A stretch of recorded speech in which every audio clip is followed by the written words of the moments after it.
नमस्कार दोस्तों और स्वागत है आप सभी का करंट अफेयर अपडेटेड के इस यूट्यूब चैनल पर जहां पे हम डिस्कस कर रहे हैं डेली करंट अफेयर्स को। फ्रेंड्स, आज की डेट है 22 अगस्त 2020 और चलिए देखते हैं आज हमें कौन कौन से इंपॉर्टेंट आर्टिकल्स को डील करना है। सबसे पहला जो आर्टिकल हम डील करेंगे इट इज़ रिलेटेड विथ स्वच्छ सर्वेक्षण 2020। देखेंगे कि रिसेंटली एक रिपोर्ट आई है इसकी, उस रिपोर्ट के इंपॉर्टेंट पॉइंट्स को समझेंगे। Then we will discuss about Teesta river. Then we will deal with national strategy for financial education, समझेंगे ये क्या होती है। Then we will discuss about organic farming in India and why it is in news. Then we will discuss about Atal ranking of institution on innovation and achievement 2020। कुछ rankings आई हैं institution की, क्यों आई हैं, रैंकिंग किसके ऊपर बेस्ड है, समझेंगे पूरा कंटेस्ट। कल मैंने आपको कुछ क्वेश्चंस दिए थे होमवर्क में और आपने उनका आंसर सही दिया है मैक्सिमम ने। क्वेश्चन आपके लिए पहला था कि which of the following lake has presence of maximum number of sea grass, तो इसका करेक्ट आंसर था चिलिका लेक। ठीक है। और क्वेश्चन 2 था आपके लिए कि PM care fund comes under which ministry, तो कौन सी मिनिस्ट्री से डील करती है, तो कोई मिनिस्ट्री से डील नहीं करती है, डायरेक्टली पीएमओ जो होता है आपका प्राइम मिनिस्टर ऑफिस वो इससे डील करता है और प्राइम मिनिस्टर इसके चेयरपर्सन होते हैं इस फंड के। ठीक है। अगला क्वेश्चन था आपका चीता से रिलेटेड, आपको स्टेटमेंट बताना था कौन सा ट्रू है कौन सा फॉल्स। अगर आप इसका फर्स्ट स्टेटमेंट पढ़ेंगे cheetahs are found in all around the world, तो ये जो स्टेटमेंट है आपका ये गलत हो जाएगा। क्यों? क्योंकि चीताज हमने कल ही देखा कि इंडिया से एक्सटेंट हो चुके हैं। ठीक है, तो ये ऑल अराउंड द वर्ल्ड कैसे प्रेजेंट हो सकते हैं, तो ये स्टेटमेंट जैसे ही आपका गलत होता है आपका ऑप्शन ए भी कैंसिल हो जाता है, ऑप्शन थर्ड भी कट जाता है और ऑप्शन 4 भी कट जाता है। करेक्ट आंसर हो जाता है आपका बी एंड सी। ठीक है, चलिए स्टार्ट करते हैं आज का डिस्कशन। और आज का जो पहला आर्टिकल हमें डिस्कस करना है इट इज रिलेटेड विथ स्वच्छ सर्वेक्षण 2020। ठीक है, क्यों ये न्यूज में है, तो recently ministry of housing and urban affairs ने अपनी एक रिपोर्ट जारी की है।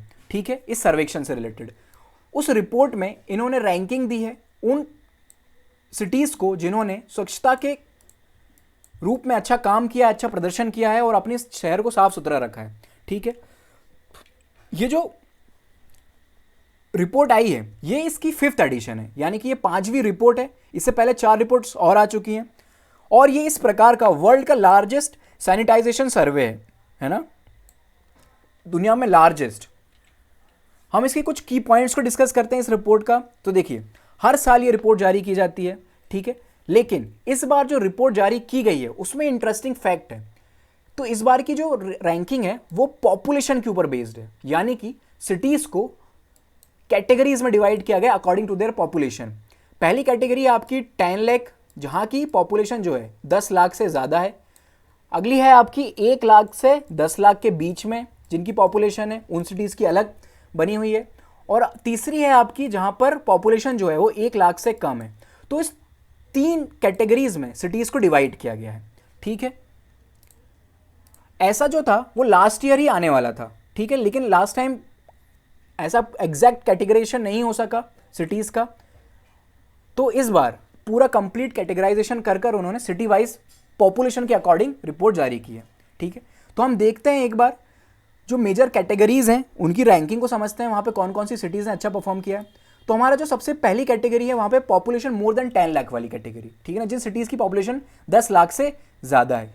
यहाँ पे कौन कौन सी सिटीज़ हैं आपकी, तो यहाँ पर इंदौर ने टॉप रैंक हासिल की है पूरे देश में जिन सिटीज़ की 10 लाख से पॉपुलेशन ज़्यादा है। ठीक है, उसके बाद आता है आपका सूरत, फिर नवी मुंबई।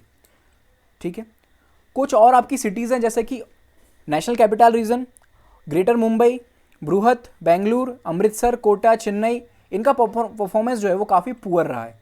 ठीक है, और जो लास्ट रैंकिंग है आपकी वो पटना को मिली है। ठीक है ना, इस कैटेगरी में। उसके बाद आपकी सेकंड कैटेगरी है जहाँ पे पॉपुलेशन जो है 1 से 10 लाख के बीच में है। अगर हम यहाँ पर देखें तो जो छत्तीसगढ़ का अंबिकापुर सिटी है उसने फर्स्ट रैंकिंग हासिल की है। ठीक है, उसके बाद मैसूर है और देन न्यू दिल्ली है। ठीक है, गया की पोजीशन सबसे लास्ट है। बिहार में जो आपका गया है उसकी पोजीशन सबसे लास्ट है, 382 रैंक पर है ये। ठीक है, चलते हैं आगे। अगली जो हमारी इंपॉर्टेंट डिस्कशन है it is related with Teesta river. ठीक है, क्या कंटेस्ट है, तो देखिए क्या हुआ है, रिसेंटली चाइना ने बांग्लादेश की हेल्प कर रही है, उनको एड दी है $1 बिलियन की, ताकि वो अपना जो तीस्ता रिवर के ऊपर जो उनका प्रोजेक्ट है उसको कंप्लीट कर सकें। ठीक है, देखिए तीस्ता रिवर जो है ना वो इंडिया और बांग्लादेश के बीच में थोड़ा सा कॉन्फ्लिक्ट का जोन है।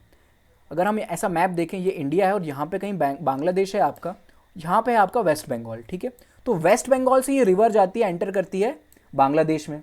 तो वेस्ट बंगाल क्या करता है ना, पानी उतने अच्छी मात्रा में छोड़ता नहीं है जितना इसको छोड़ना चाहिए बांग्लादेश के लिए। ठीक है, क्यों? क्योंकि वहाँ पे जो वहाँ के फार्मर्स हैं बांग्लादेश के, वो भी इसके ऊपर डिपेंडेंट है, उसके साथ ही साथ वेस्ट बंगाल के जो फार्मर्स हैं वो भी इसके ऊपर डिपेंडेंट है। तो वेस्ट बंगाल जो है चाहता है कि उसके फार्मर्स का ज़्यादा प्रॉफिट हो, इसलिए वो पानी बांग्लादेश के लिए छोड़ता नहीं है ज़्यादा। ठीक है, तो ये कॉन्फ्लिक्ट का पॉइंट बना होता है हमेशा बांग्लादेश और इंडिया के बीच। ठीक है, तो इसी का फायदा उठाते चाइना ने क्या किया है ना, अभी हमारे कॉन्फ्लिक्ट चल ही रहे हैं चाइना के साथ लद्दाख रीजन को लेकर, तो उन्होंने आग में घी डालने वाला काम किया है। ठीक है, हम थोड़ा सा तीस्ता रिवर के बारे में समझते हैं। जो आपकी तीस्ता रिवर है ये एक ट्रिब्यूटरी है ब्रह्मपुत्रा का। ठीक है, ब्रह्मपुत्र जो आपकी रिवर है उसकी ट्रिब्यूटरी है, और ब्रह्मपुत्रा का नाम जब बांग्लादेश में एंटर करती है ब्रह्मपुत्रा, तो उसका नाम जमुना पड़ जाता है। यहाँ देखिए, ये देखिए, ये जमुना नाम पड़ जाता है ब्रह्मपुत्रा का। ठीक है, तीस्ता रिवर का ओरिजिन कहाँ से है, तो इसकी ओरिजिन होता है हिमालय रेंजेस से। और इंडिया में ये कौन से स्टेट से एंटर करती है, तो सिक्किम से एंटर करती है। ठीक है, तीस्ता रिवर सिक्किम से होती हुई ये वेस्ट बंगाल जाती है, वेस्ट बंगाल से ये बांग्लादेश पहुंच जाती है। ठीक है, अगर हम इसका ड्रेनेज देखें तो हमने अभी डिस्कस किया, जो फुट प्लेन्स ऑफ सिक्किम है वहां से लेके पूरा बांग्लादेश रीजन तक ये कवर करता है इसका ड्रेनेज सिस्टम। ठीक है, और यहाँ पर लेटेस्ट अगर हम देखें तो तीस्ता रिवर के ऊपर जो हमारी बॉर्डर एंड रोड ऑर्गेनाइजेशन है उसने एक सस्पेंशन ब्रिज बनाया है। ठीक है, सिक्किम में। ठीक है, ये देखिए यहाँ पर पूरा मैप है आपके लिए। तो ये यहाँ पर है आपकी तीस्ता रिवर, ये देखिए सिक्किम से ओरिजिनेट हो रही है हिमालय रेंजेस से, फिर ये आती है और यहाँ पर ये जब बांग्लादेश में एंटर करती है तो बांग्लादेश में ये जाके ब्रह्मपुत्रा से मिलती है। ये आपकी ब्रह्मपुत्र रिवर है। जब ये ब्रह्मपुत्रा से मिलती है तो ब्रह्मपुत्रा जब बांग्लादेश में एंटर करती है तो उसका नाम जमुना हो जाता है। ठीक है, फिर ये जमुना के नाम से आगे बढ़ती है ब्रह्मपुत्रा रिवर, और आगे जाके इसमें हमारी एक फेमस जो गंगा रिवर है वो आकर इससे मिलती है।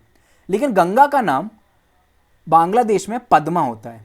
ठीक है, तो पद्मा के नाम से गंगा इसमें मिलती है इस पॉइंट पर, फिर ये पद्मा के नाम से आगे बढ़ती है और उसके बाद आगे चल के इसमें एक और रिवर आके मिलती है जिसका नाम होता है मेघना। ठीक है, तो लास्ट रिवर जो ब्रह्मपुत्रा में आके मिलती है उसका नाम है मेघना। ठीक है, फिर ये मेघना के नाम से बे ऑफ बंगाल में सबमर्ज हो जाती है। ठीक है, तो ये पूरा आर्टिकल हमने तीस्ता रिवर से डिस्कस किया। अब हम जो प्रोजेक्ट है इंडिया और बांग्लादेश का जो तीस्ता प्रोजेक्ट है उसके बारे में कुछ पॉइंट्स को डिस्कस कर लेते हैं। तो जैसा कि हमने समझा ये हमेशा से एक कॉन्फ्लिक्ट का जोन बना हुआ है इंडिया और बांग्लादेश के बीच। ठीक है, तो एक गंगा वाटर ट्रीटी साइन हुई थी बांग्लादेश और इंडिया के बीच, वहाँ पे शेयरिंग की बात की गई थी, वाटर को किस प्रकार से शेयर किया जाएगा। बट जो मेन अड़चन है इस पूरे प्रोजेक्ट में वो है वेस्ट बंगाल के तरफ से, क्योंकि वेस्ट बंगाल में जो गवर्नमेंट है वो नहीं चाहती कि हम पानी जो है ज़्यादा छोड़ें बांग्लादेश के लिए। ठीक है ना, उनके कुछ पॉलिटिव मोटिव्स हैं, वहाँ पर जो फार्मर्स हैं वो उनको नाराज़ नहीं करना चाहते। तो देखते हैं आगे चल के इसमें क्या डेवलपमेंट होते हैं इस प्रोजेक्ट में। ठीक है, अगला जो इंपॉर्टेंट आर्टिकल है it is related with military coup in Mali. अब देखिए ये इंडिया के कंटेस्ट से उतना इंपॉर्टेंट नहीं है, लेकिन आपको लोकेशन वगैरह याद होनी चाहिए कंट्रीज़ की। ठीक है, तो यहाँ देखिए आपका जो वेस्ट अफ्रीका है वहाँ की कंट्री है माली। ठीक है, इसके हम कैपिटल की बात करें तो बामाकू इसका कैपिटल है। ठीक है, अब यहाँ से एक क्वेश्चन निकल के आता है आपके लिए कि बताइए क्या जो माली कंट्री है आपकी वो एक लैंडलॉक्ड है या नहीं। तो बिल्कुल ये एक लैंडलॉक कंट्री है ना, चारों तरफ से ये लैंड से घिरी हुई है। ठीक है, क्या हुआ है, कंटेस्ट क्या है, क्यों माली न्यूज़ में आया है। तो देखिए क्या हुआ है, जो माली के प्रेसिडेंट हैं इब्राहिम बोबाकर, ठीक है, उन्होंने रिज़ाइन कर दिया है।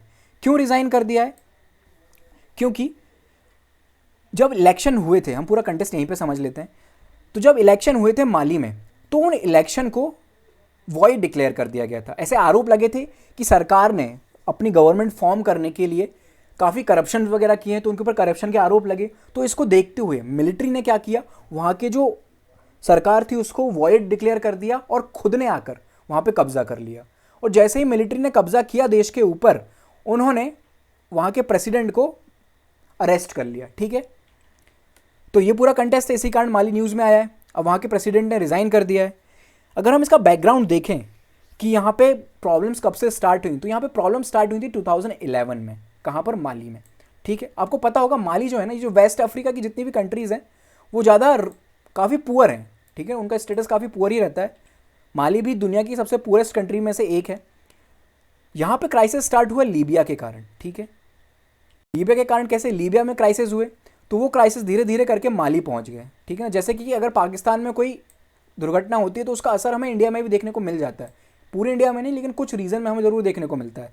इसलिए हम चाहते हैं कि हमारी जो नेबरिंग कंट्रीज़ है वहाँ पे शांति बनी रहे, ताकि वहाँ के जो टेररिस्ट ग्रुप हैं वो इंडिया पर इफेक्ट ना डाल पाएँ, ठीक है। तो हुआ वहीं लीबिया में अनरेस्ट हुआ तो वहाँ के जो टेररिस्ट ग्रुप थे वो माली में जाकर आतंक करने लगे, ठीक है। माली की प्रॉब्लम्स क्या क्या हैं? तो देखिए माली की जो प्रॉब्लम्स है ना, सबसे पहले तो वहाँ पे पॉलिटिकल क्राइसिस है। जैसा कि हमने अभी समझा, वहाँ की गवर्नमेंट को वॉइड डिक्लेयर कर दिया गया और मिलिट्री ने वहाँ पर आकर कब्जा कर लिया। दूसरी प्रॉब्लम क्या है? इकोनॉमिक क्राइसिस, ठीक है ना। कोविड के कारण पूरी दुनिया की इकोनॉमी हिली हुई है। तो माली तो सबसे पुअरेस्ट कंट्री, तो समझिए वहाँ पे क्या हालत होगी, ठीक है ना, और ज़्यादा ख़राब कंडीशन है, ठीक है। अगली प्रॉब्लम है माली में, तो वो है सिक्योरिटी इश्यूज़, सिक्योरिटी क्राइसिस है। वहाँ पर जो जिहादिस्ट हैं, कुछ टेररिस्ट ऑर्गेनाइजेशन है जो काम कर रही हैं और सिविलियंस के अगेंस्ट बॉम्ब ब्लास्ट वगैरह की एक्टिविटीज़ करती रहती हैं। तो ये पूरा आर्टिकल था जो हमने माली के रिलेटेड डिस्कस किया, वहाँ पे क्या हो रहा है, क्या कंटेस्ट है, ठीक है ना, मैप भी देख लिया। चलते हैं आगे।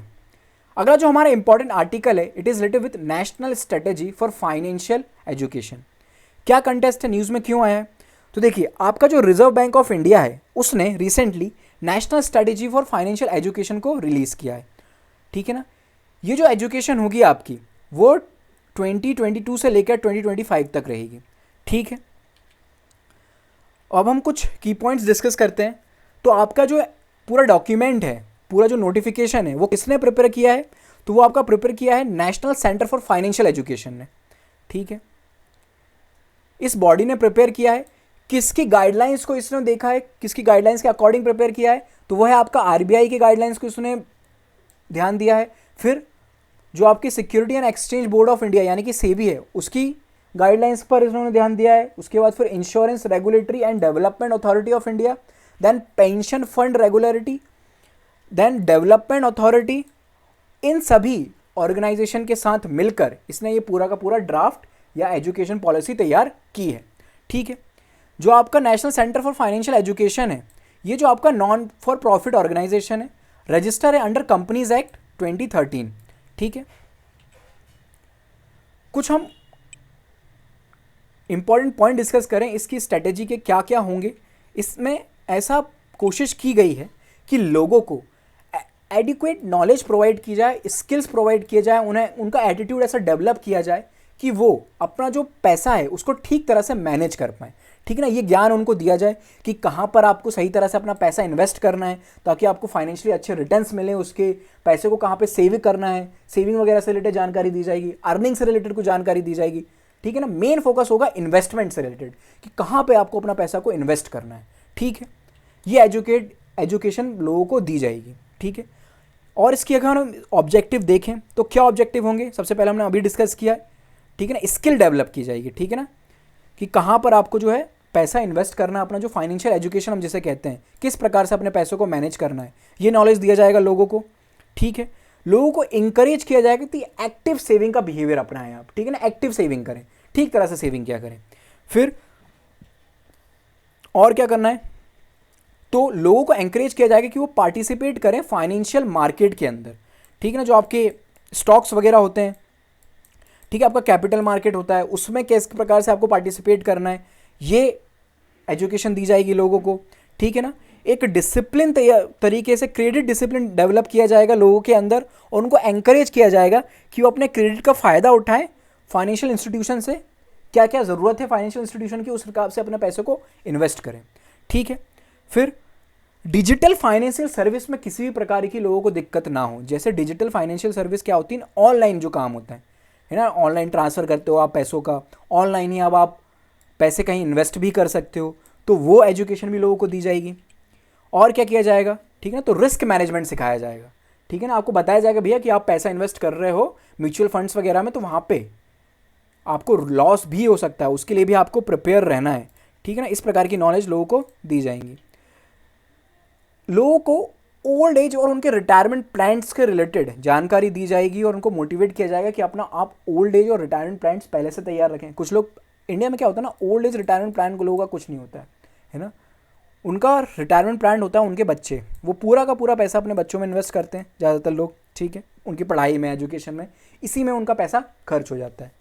फिर आपने फॉरेन में देखा होगा तो वो लोग क्या करते हैं ना, अपने ओल्ड एज रिटायरमेंट प्लान्स को प्रिपेयर रखते हैं, ठीक है ना, कि हमें रिटायरमेंट लेकर यहाँ घूमने जाना है या फिर ये कार खरीदनी है, यहाँ घर लेना है। इस प्रकार के उनके रिटायरमेंट प्लान्स पहले से ही प्रिपेयर होते हैं, ठीक है ना। इंडिया में ये चलन उतना ज़्यादा है नहीं, तो लोगों को मोटिवेट करना है कि वो अपना ओल्ड एज और रिटायरमेंट प्लान जो है उसको प्रिपेयर करके रख सकें, ठीक है। उनकी ड्यूटीज़ से रिलेटेड भी उनको नॉलेज दी जाएगी, उनके क्या राइट्स हैं, उनकी क्या ड्यूटीज़ हैं, अगर उनको कोई समस्या आती है तो वो कहाँ जाके उसको सॉल्यूशन पा सकते हैं, जिसको हम ग्रीवियंस रिड्रेसल कहते हैं, ठीक है। ये सारे पॉइंट्स हैं जहाँ पे लोगों को फाइनेंशियल एजुकेशन दी जाएगी, ठीक है। चलते हैं आगे। अगला जो हमारा इंपॉर्टेंट आर्टिकल है, it is related with organic farming in India, ठीक है। तो ये न्यूज़ में क्यों आया है, तो देखिए इंडिया को फर्स्ट रैंक मिली है इन नंबर ऑफ ऑर्गेनिक फार्मर, यानी कि इंडिया में वर्ल्ड में सबसे ज़्यादा ऑर्गेनिक फार्मर हैं पूरी दुनिया में, ठीक है। और अगर हम इन टर्म्स ऑफ एरिया की बात करें तो इंडिया 9th कंट्री है जहाँ पे सबसे ज़्यादा ऑर्गेनिक फार्मिंग होती है, ठीक है। तो ये काफ़ी अच्छी अचीवमेंट वाली बात है इंडिया के लिए। कुछ और हम इंपॉर्टेंट पॉइंट्स डिस्कस करें ऑर्गेनिक फार्मिंग के बारे में, तो ये पॉइंट आपको पता होना चाहिए, ठीक है ना, कि सिक्किम जो है वो पूरी दुनिया का पहला फुल्ली ऑर्गेनिक स्टेट है, यानी कि सिक्किम में जितनी भी फार्मिंग होती है वो पूरी की पूरी ऑर्गेनिक होती है, ठीक है।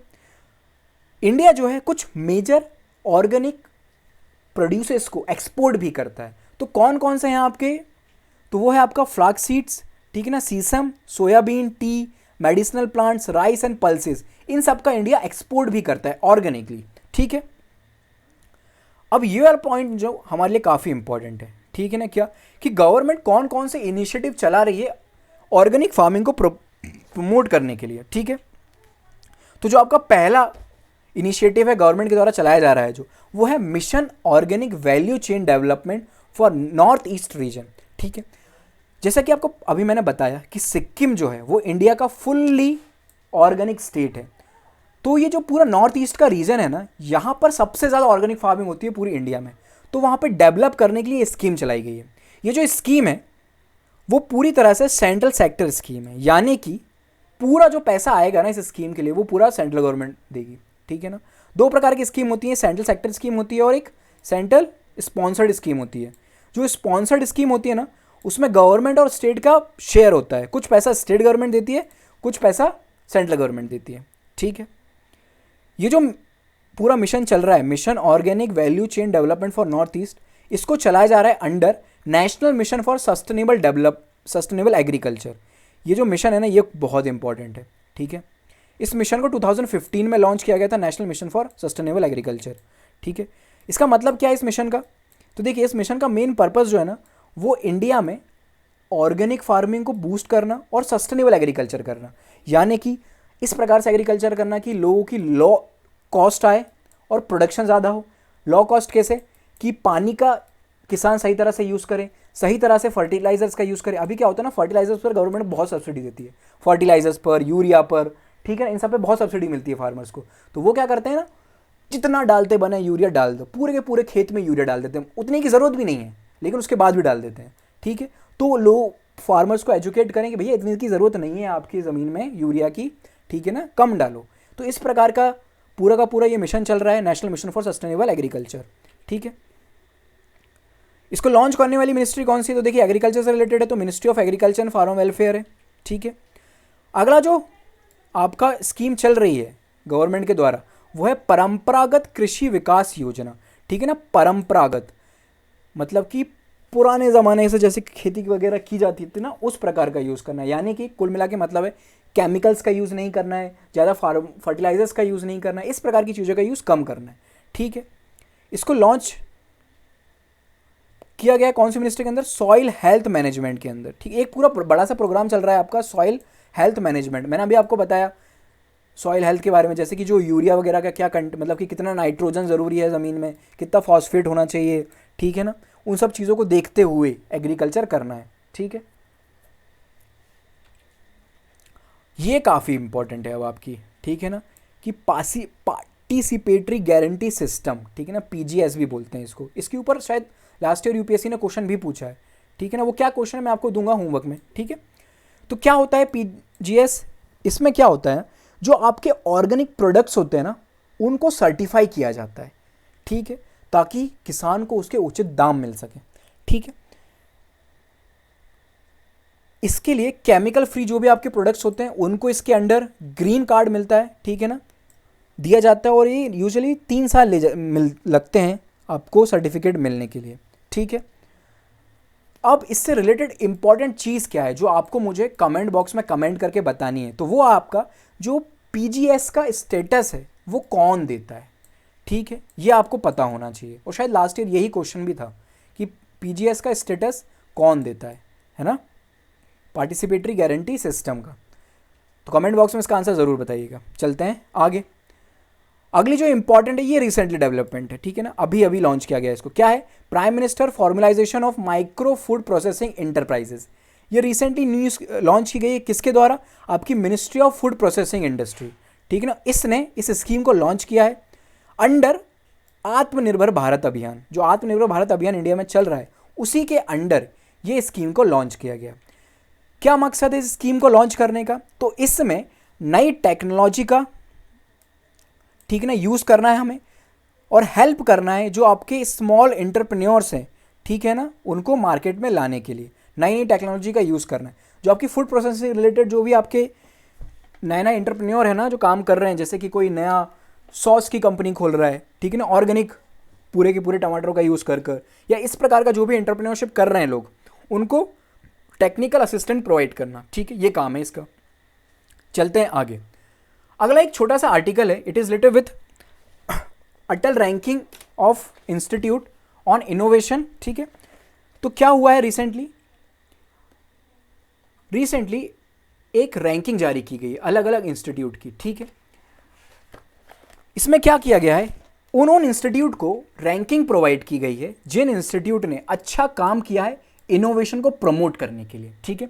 कौन सी मिनिस्ट्री ने किया है? तो मिनिस्ट्री ऑफ एजुकेशन, जिसका पहले नाम था मिनिस्ट्री ऑफ एचआरडी, ठीक है। रिसेंटली न्यू एजुकेशन पॉलिसी में इसका नाम चेंज करके मिनिस्ट्री ऑफ एजुकेशन रख दिया गया है, ठीक है।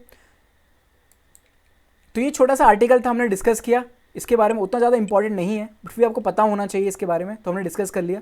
तो दोस्तों ये था हमारा आज का डिस्कशन। उम्मीद है आपको ये डिस्कशन पसंद आया होगा। कल एक कमेंट में एक क्वेश्चन पूछा गया था कि राइट्स ऑफ, जो आपके एक बच्चे ने क्वेश्चन पूछा था कि सर अगर मान लीजिए एक फादर है, उसके 2 बेटे हैं, ठीक है ना, 2 बच्चे हैं मान लीजिए, तो अगर वो फादर जो है अपनी प्रॉपर्टी किसी एक के नाम लिख देता है तो क्या होगा, ठीक है, तो दूसरे बेटे को कुछ मिलेगा या नहीं मिलेगा?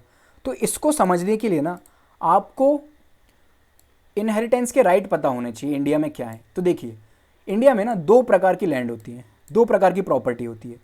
एक हम इसे जिसे कहते हैं फैमिली प्रॉपर्टी या फिर पैतृक संपत्ति, ठीक है, जो आपके परिवार में बरसों से है ना, या आपके दादाजी के पास थी, उससे पहले उनके दादाजी के पास थी, उससे पहले उनके दादाजी के पास थी। ये जो प्रॉपर्टी है ना, इसको हम कहते हैं खानदानी प्रॉपर्टी ना, खानदानी ज़मीन जिसे कहते हैं। दूसरी प्रॉपर्टी होती है जो किसी के नाम पर रजिस्टर्ड होती है, जैसे कि मान लीजिए आपके पिताजी के नाम पर है, ठीक ना, उनके नाम पर ये ज़मीन है, रजिस्टर्ड है। अब क्या होता है, जब भी कोई नया मेंबर फैमिली में बॉर्न होता है तो ये जो फैमिली प्रॉपर्टी होती है ना, इसमें तो उसके नेचुरल राइट्स आ जाते हैं, नेचुरली ये प्रॉपर्टी में उसका एक हिस्सा आ गया, ठीक है। लेकिन जो प्रॉपर्टी आपके पिता का नाम पर है, ठीक है ना, बाद में खरीदी गई हो, न्यू प्रॉपर्टी है, ठीक है ना, उस प्रॉपर्टी में आपके पिता के नाम होता है, तो उस प्रॉपर्टी में आपके पिता के पास पूरा राइट है कि वो किसको देना चाहता है। अगर 2 बेटे हैं मान लीजिए, और वो चाहता है कि भैया मेरे ये जो एक बेटा है मैं इसको अपनी प्रॉपर्टी दूंगा, इसको नहीं दूंगा, तो बिल्कुल वो दे सकता है, ठीक है। इस बेटे को फिर उसमें कोई हक नहीं मिलेगा, ठीक है। तो ये मैंने आपको समझा दिया, एक्सप्लेन कर दिया, ठीक है। तो ये था हमारा आज का डिस्कशन। उम्मीद है आपको ये डिस्कशन पसंद आया होगा। Thank you so much for the discussion. If you like this video please support us by liking this video and subscribe our channel, and I will see you tomorrow. Good luck, have a good day.